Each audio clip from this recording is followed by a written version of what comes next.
And we are going live.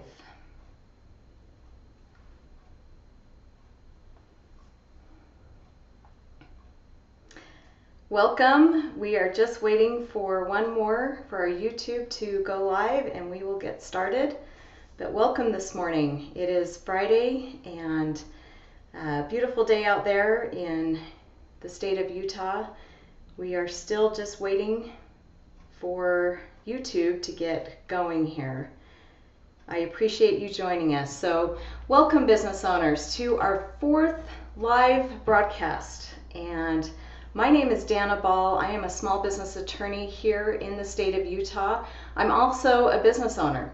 And I have worked with so many of you business owners over the years that we decided we are going to do these live broadcasts every week to offer you some practical insights into running your business that can help you to avoid court. That is our goal. We want you to avoid court. So let's jump in. Today we are going to talk about business partnerships. Now, this week alone, I had this come at me twice, different business owners who called up and asked this question. And it is a pretty common question, so it's good that we're talking about it early on. They will call and say, hey Dana, we are so excited. We are starting a business. I'm doing it with my best friend. We've got all these plans, but we want to do it right. What do we need to do to get things going off on the right foot? Okay, I love that because they are facing reality early rather than later. And that's the key, is to face reality. That's what we're going to be talking about today. Whether you're just starting out, it doesn't matter at what point you are in your business partnership, you need to face reality. So here's your reality. A business partnership is a marriage. It's exactly like a marriage. It is you and your business partner are creating a legally binding relationship to each other by creating a business. You now have legal obligations to each other and to the business, just like a marriage. You are going to go through some ups and some downs together. You will be making some very hard decisions over time. As you run your business day to day, things come up and there may be financial questions that come up, but you're going to have to deal with some hard decisions together, just like a marriage. And you're probably, if you are just building a company together, I bet you that you will be spending probably more time with your business partner than your actual spouse. And that does happen. So hopefully you like each other a lot because it is not an easy relationship. And facing reality now will help you to overcome the issues that arise in this relationship, because there are pitfalls that can either derail you completely, where you end up in a business divorce, or where you are all on the same page and you can handle things reasonably.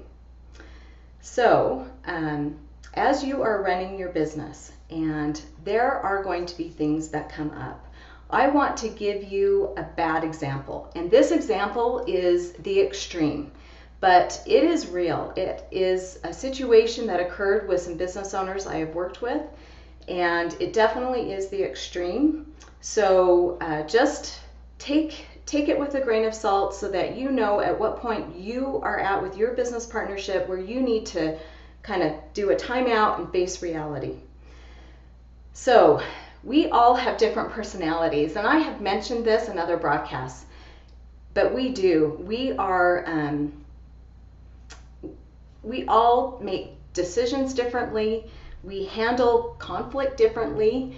We maybe are pretty abrasive or motivated and not afraid to ask questions, or maybe we're the individual that just wants to ignore complaints or situations that we know we should be asking questions about, but we're just putting the blinders on, covering our ears, and just really hoping that things will get worked out on their own. They'll just resolve themselves on their own. I don't really need to step in and do anything.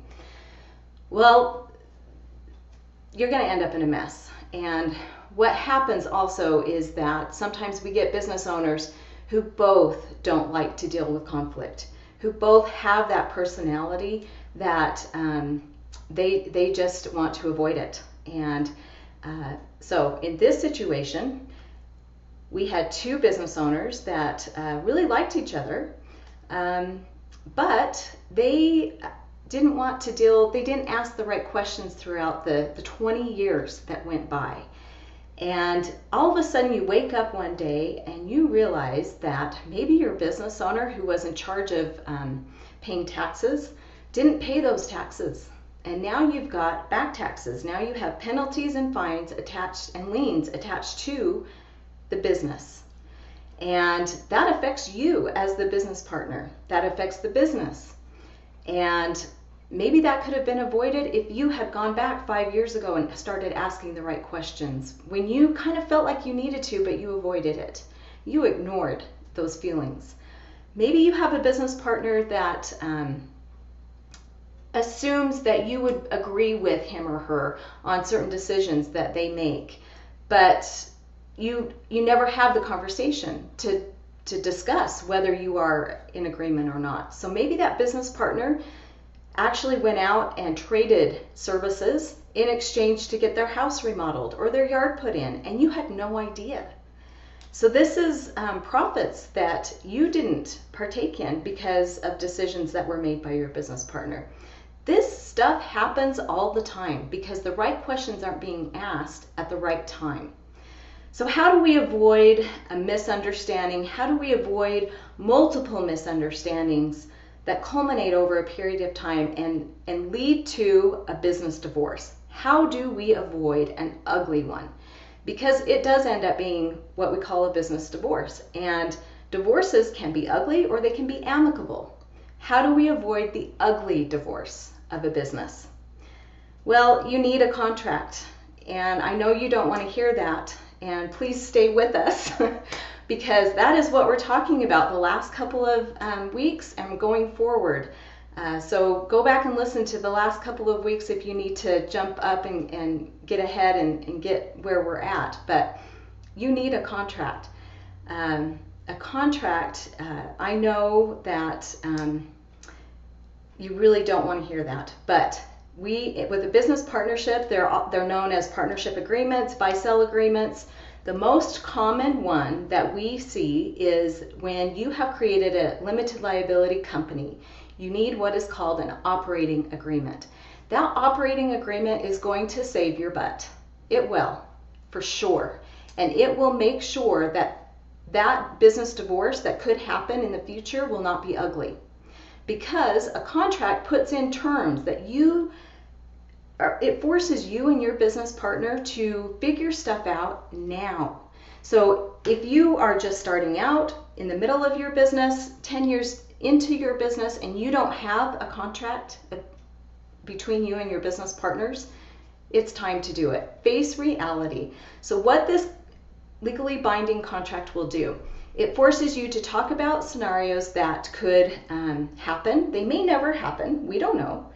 But as attorneys, it's our job to show you every possible situation that could go wrong in running your business and to help you work it out now when emotions are even. They're not going crazy because you're actually in that situation. So we figure it out now how it's going to be handled. So then if it does come up, you can go back to the contract and say, oh, we know how we're supposed to move forward and proceed with this because we've already agreed on it. We've already discussed everything about it and we understand. That contract, I can tell you when we set it up with business owners and they end up wanting to separate or dissolve the business because they've decided it's not working for them, it makes it so much easier and less stressful, and they end their relationship on a good note instead of an ugly one. And I think that's what you want. I think that business owners, I think you all really care about your business and you don't intend to end on an ugly note, but if you're not facing reality, it will. So face reality, stay on top of things, and if you and your business partner have that personality that you like to avoid having certain conversations, putting a contract in place will force you to review the financials on a regular basis. It will force you to have those meetings and talk about your employees. It will force you to figure out how you're going to handle certain types of clients or the direction of the business. It forces you to have the conversations you don't want to have, and it will get you out of your comfort zone. But as a business owner, you need to get out of your comfort zone a little bit, and it will force you to do it if it's not in your nature to do it. So I leave you today with a hard question to ask yourself.